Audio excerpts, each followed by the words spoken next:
over 50 security personnel and about 10 civilian pilgrims have been killed in Jammu. Capital expenditure on military equipment, 1.7 lakh crores.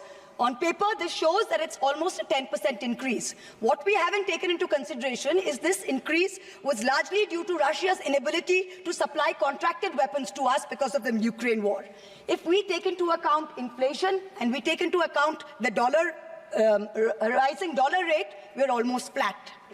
The gap between projections made by the armed forces and between actual allocation is 17 to 23%. That's the gap. कुर्सी बचाने में आप मस्त थे, देश को भी देखिए.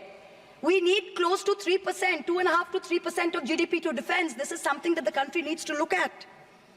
The Honorable Finance Minister started off her speech by talking about the focus on Annadata or farmers and how much this government has done for farmers.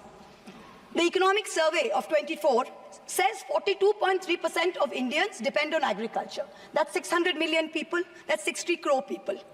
If I looked at the Economic Survey, 22nd July, very carefully. What did the headline say? The headline says, agricultural sector has registered an annual average growth rate of 4.18% in the last 5 years.